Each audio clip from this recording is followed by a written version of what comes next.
أعوذ بالله من الشيطان الرجيم ألم تر أن الله يسجد له من في السماوات ومن في الأرض والشمس والقمر والنجوم والجبال والشجر والدواب وكثير حق عليه العذاب ومن يهن الله فما له من مكرم إن الله يفعل ما يشاء۔ اگلی آیت میں اللہ تعالیٰ اپنی وحدانیت، اپنی ربوبیت اور اپنی الوہیت اور عظمت جو ہے اس کے بارے میں ذکر کر رہے ہیں، اس کا اقرار کروا رہے ہیں لوگوں سے۔ اللہ تعالیٰ کہتے ہیں الم ترا، کیا تو دیکھتا نہیں ہے، ان اللہ یسجد لہ، بے شک اللہ ہی ہے، یسجد لہ جس کے لیے سجدہ کرتی ہے ہر چیز۔ کون سی چیز؟ من فی السماوات، ہر وہ چیز جو آسمانوں میں ہے، ومن فی الارض، اور ہر وہ چیز جو اس زمین کے اندر ہے،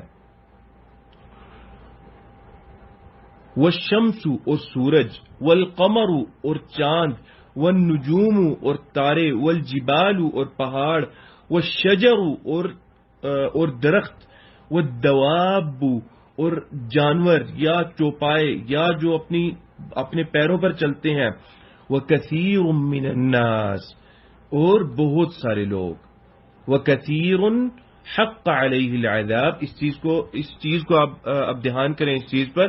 اللہ تعالیٰ نے کہا وکثیر من الناس، بہت سارے لوگ، وکثیر حق علیہ العذاب، اور بہت سارے لوگ ایسے ہیں جن پر اللہ تعالیٰ کا عذاب واجب ہو چکا ہے۔ ومن یہن اللہ، اور جس کو اللہ تعالیٰ ذلیل کرنا چاہے، یہن اللہ، اہان یہین، یہ لفظ اس کا مطلب ذلیل کرنا ہے یا ذلت سے اس کا معنی ہے، ذلت سے ہے یہ لفظ۔ ومن، اور جس کو یہن اللہ، ذلیل کرے اللہ تعالی، فما لہ من مکرم، پس نہیں ہے اس کو کوئی عزت دینے والا۔ مکرم عزت سے ہے، کرم سے ہے، اور کرم کا مطلب عزت ہے۔ فما لہ من مکرم، اس کو کوئی عزت دینے والا نہیں۔ ان اللہ، بے شک اللہ تعالی، یفعل، وہ کرتا ہے، ما یشاء، جو وہ چاہتا ہے۔ اب اس آیت کے اندر بہت ساری تفصیلات ہیں، بہت ساری چیزیں اللہ تعالیٰ نے ذکر فرمائی۔ اللہ تعالیٰ نے ایک تو چاند، تارے، آسمان، زمین اور جتنی بھی مخلوق ہے ان کے اندر ان کا اللہ تعالیٰ نے ذکر فرما دیا، چونکہ یہ مکلف نہیں ہے، یعنی ان کے اوپر کوئی کسی چیز کو اللہ نے واجب نہیں کیا، اور ان کی طبیعت کے اندر اللہ تعالیٰ نے نافرمانی نہیں رکھی، اس لیے یہ سارے کے سارے جو ہیں اللہ تعالیٰ کی عبادت کرتے ہیں۔ اور ایک طرح سے اللہ تعالیٰ کا ذکر کرنا، ان چیزوں کا بیان کرنا، یہ بتانا بھی ہے کہ اے لوگوں، مجھے حاجت نہیں تم لوگوں کی عبادت کی، کیونکہ اس دنیا کے اندر جتنی بھی چیزیں ہیں اور ان کا وجود، اے انسان تم سے پہلے ہے ان کا وجود، وہ ہر چیز اللہ تعالیٰ کے سامنے سجدہ ریز ہے، سجدہ کیے ہوئے ہے۔ یہاں پر سجدہ کا مطلب کچھ مفسرین نے بیان کیا ہے کہ وہ اللہ تعالیٰ کے فرما بردار ہے، یعنی سجدہ سے مراد یہاں پر حقیقی سجدہ نہیں ہے، بلکہ یہاں سجدہ سے مراد اللہ تعالیٰ کی فرما برداری ہے، کہ اللہ تعالیٰ، جیسے کہ اللہ تعالیٰ نے غالباً سورۃ زخرف کے اندر اللہ تعالیٰ کہتے ہیں کہ جب اللہ تعالیٰ نے آسمان کو اور زمین کو، ان ساری چیزوں کو بلایا اور کہا کہ میں یہ کرنا چاہتا ہوں طوعا وکرہا، اور اللہ تعالیٰ نے پھر کہا کہ کیا تم لوگ آؤ گے، تو آسمان اور زمین بنا کسی چیز کے انکار کیے وہ اللہ تعالیٰ کے سامنے آ گئے اور کہا اللہ تعالیٰ تو کر لے جو کرنا چاہتا ہے ہم سے۔ اور یہ جیسے میں بتا رہا ہوں کہ یہ اللہ تعالیٰ چیز ذکر کر رہے ہیں۔ اور یہاں پر ایک اور چیز ملاحظہ فرمائیں، یہاں پر اللہ تعالیٰ نے من فی السماوات، جو کچھ بھی سارے کا سارا آسمان میں، زمین میں، سورج، چاند اور تارے، جتنے بھی تارے ہیں، کوئی استثناء نہیں ہے، کسی چیز کو نکالا نہیں ہے، اچھا فلانا تارا کرتا ہے اور فلانا تارا تو نہیں کرتا، بھئی وہ تو اللہ تعالیٰ کا سرکش ہے، مخالف ہے، نہیں اللہ تعالیٰ. لیکن جب انسان کے متعلق اللہ تعالیٰ آئے تو اللہ تعالیٰ نے یہاں پر کہا وَكَثِيرٌ مِّنَ النَّاسِ کہ نہیں، اب انسان جو ہے یہ بڑا سرکش ہے، یہ انسان کو میں نے پیدا کیا اپنی عبادت کے لیے. وَمَا خَلَقْتُ الْجِنَّ وَالْإِنسَ إِلَّا لِيَعْبُدُونَ میں نے پیدا ہی جن و انس کو اپنی عبادت کے لیے کیا. اور اللہ تعالیٰ نے اختیار دیا، جب اللہ تعالیٰ نے اختیار دیا تو اختیار کا غلط استعمال کیا اس انسان نے، اور اللہ تعالیٰ نے بتا دیا اختیار دے کے کہ سبب تمہاری پیدائش کا میری عبادت کرنا ہے. اب میں دیکھتا ہوں کون میری عبادت کرتا ہے اور کون سرکش ٹھہرتا ہے اس دنیا کے اندر. اور پھر وہی ہوا کہ یہ جتنے چاند تارے یہ تو سارے کے سارے اللہ تعالیٰ کے فرما بردار ہیں، لیکن جب انسان کو اللہ تعالیٰ نے عقل دی، اس نے ان تمام چیزوں پر اللہ تعالیٰ کی تعلیمات پر اپنی عقل کو فوقیت دینا شروع کر دی اور سوچنا شروع کر دیا کہ نہیں جی میں تو فلانی کی عبادت کروں گا، یا میں کیسے اس کی عبادت کر سکتا ہوں، یا یہ چیز کیسے ایسے ہو سکتی ہے. اس لیے اللہ تعالیٰ نے کہا وَكَثِيرٌ مِّنَ النَّاسِ بہت سے لوگ وہ ہیں جو اللہ کو سجدہ کرتے ہیں. وَكَثِيرٌ حَقَّ عَلَيْهِ الْعَذَابُ اور جب دیکھیں اللہ تعالیٰ کثیر کا مطلب بہت ہے، جب اللہ تعالیٰ کثیر کا لفظ استعمال کر رہے ہیں تو اس کا مطلب ہے یہ بہت بڑی لفظ، بہت بڑی تعداد ہے. وَكَثِيرٌ حَقَّ عَلَيْهِ الْعَذَابُ اب اختیار دینے کا اختیار اللہ تعالیٰ نے انسان پر فضل و کرم کیا ہے، اور انسان کی سرکشی دیکھیں کہ اس نے اللہ تعالیٰ کا انکار کیا یا اللہ تعالیٰ کا نافرمان ٹھہرا.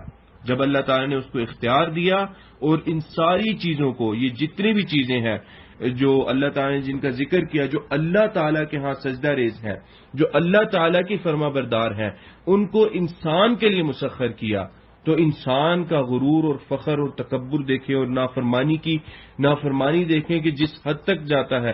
اس نے اللہ تعالیٰ کا کافی نے اللہ تعالیٰ کو سجدہ کیا اور بہت بڑی تعداد اللہ تعالیٰ کی انکاری ہوئی اور اللہ تعالیٰ کو سجدہ نہیں کیا، اور ان پہ اللہ تعالیٰ کہتے ہیں کہ ان کے لیے عذاب واجب ہوگا. وَمَن يُهِنِ اللَّهُ اب اللہ تعالیٰ یہاں پر اپنی بے نیازی کا بتا رہے ہیں کہ میں بے نیاز ہوں، مجھے کسی چیز کی ضرورت نہیں ہے، کسی عبادت کی ضرورت نہیں ہے. یہ جو میں نے پیدا کیا اس کو اس لیے پیدا نہیں کیا کہ مجھے کسی چیز کی ضرورت تھی، نہیں. وَمَن يُهِنِ اللَّهُ اللہ تعالیٰ نے جس کے حق میں کفر لکھ دیا اس کے حق میں کفر لکھ دیا، چاہے جو بھی ہو جائے کوئی بندہ اس کو اس کفر سے نہیں بچا سکتا. وَمَن يُهِنِ اللَّهُ جس کو اللہ تعالیٰ ذلیل کر دے فَمَا لَهُ بِمُكْرِمٍ اس کو کوئی عزت دینے والا نہیں ہے.